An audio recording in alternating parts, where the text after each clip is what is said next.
Hey everybody, Sue Talks After Dark Acid Trip Chapter 2. Oh, this one's weird.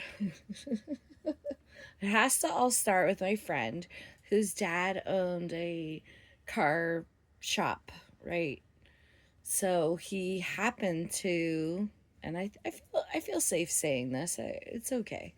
He had a maybe like early 1970s Chevette. So if you don't know about cars, oh god, this is so silly. It had a little Chevette and it was painted like a cow.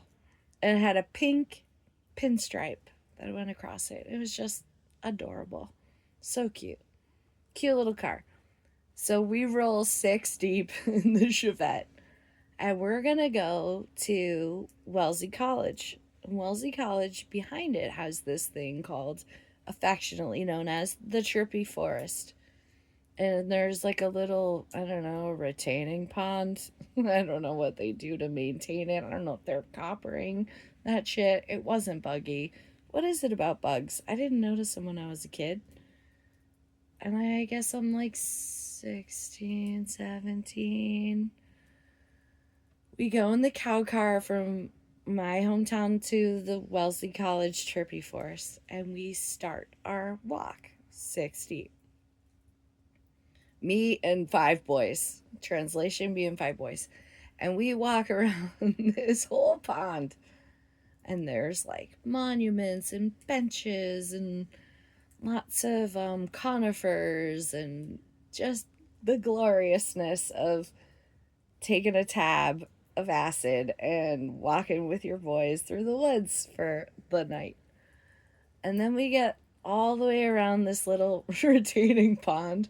Oh, we're gonna have to do some. I'll do a deep dive on it tomorrow, but and then we get back to the Trippy Forest, and I'll post it. I'll put it as my like wallpaper on Facebook, even if you're not following me, whatever. But it's all this like topiaries of like these funny little trees that people have coiffed into spirals and sections up and down, and it's existed for, I don't know, at least 100 years. I mean, fucking A, Hillary Clinton went to Wellesley College. And then you go through this little like magical mystery path, and then you get to the top and there's a gazebo, and it's a beautiful place. So we get to the top and we look down, and there's just like a big spotlight shining on us, and the megaphone happens, and it's like, you there, drunk children, please come down. And like the sideline adorableness funny is that like we knew the kids that basically desecrated this space a year prior and resulted in them putting security cameras and stop action police alert stuff. So it's like, oh, those dastardly villains are back to fuck with the Trippy Forest gazebo, and it just like it was surreal. And so we're like hiding behind trees, and it's like this rolling hill to get down to this just a one-way dirt path with there's the cop car. And so yeah, he's like, just I see you. You please just go down. So like we saunter down, one chick and five dudes, and I swear to God, like I'm sure, no offense, guys, like whatever. And the only reason that this cop was so generous and gracious is because I was there. Because like I'm the Earth Angel, man. I bring the good fucking karma with me. And so he's like pointing this light at us, and he's like, "What have you been up to?" And we're like, "Nothing." And he's like, "Have you been drinking?" And we're like, "No." He goes, "Okay, I don't know. Get in the back of my cop car."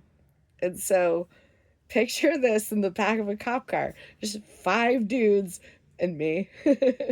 And I don't even, it's like illogistically possible that it happened, but it did. So they're all getting in this cop car, and then officer, I don't know, proceeds to do I don't know, 180 point turn because he couldn't back into the topiaries and it was just a dirt path. And he was, I don't know, he's a young guy. He's probably like mid 20s. But the funny thing is, he's like, so we're driving back to where we parked our cow, our cow, moo. And he goes, did you guys come in a car that looks like a, and we're all fucking mooing at this man. Like, that's just, I can't even believe that this shit rolled out the way it did.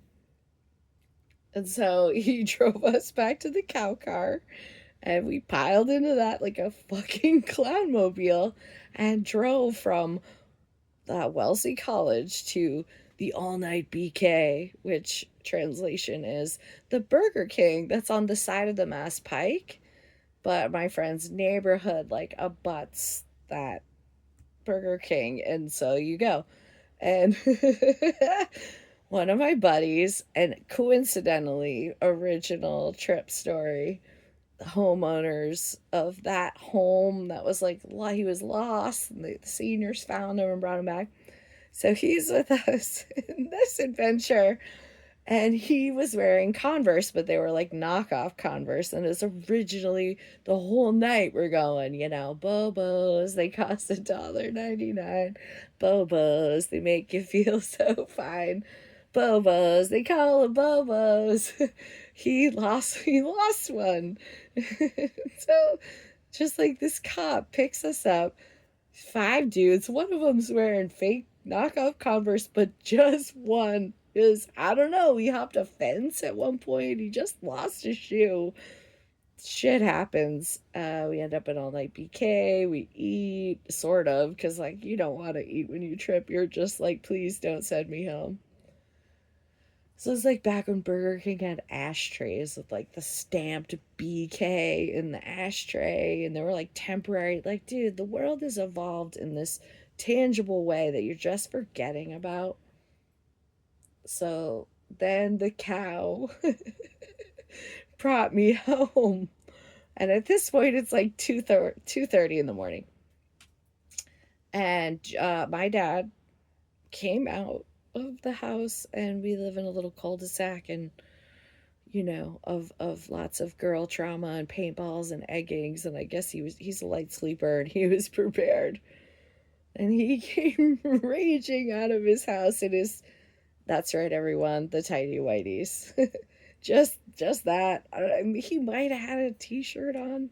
He never wore the, I'll call it a muscle tank because I think wife beater is unacceptable, but he was not that guy. He was always had sleeves. So maybe there was a t-shirt. I don't know. He pulled me out of that cow by my neck. And all my guy friends were like, bye, Sue. Good luck. Peace. And like, the cow fucking peels out. And guess what? He was like, you're in deep shit. We'll talk about this in the morning. He sent me to my room. You know, and I spent the rest of the night sort of like macrameing jewelry and being in my head with God, I guess. Because I think that is sort of the thing. We are all one. The trip stories need somebody to guide the way. I'll always be there to talk to the cops for you.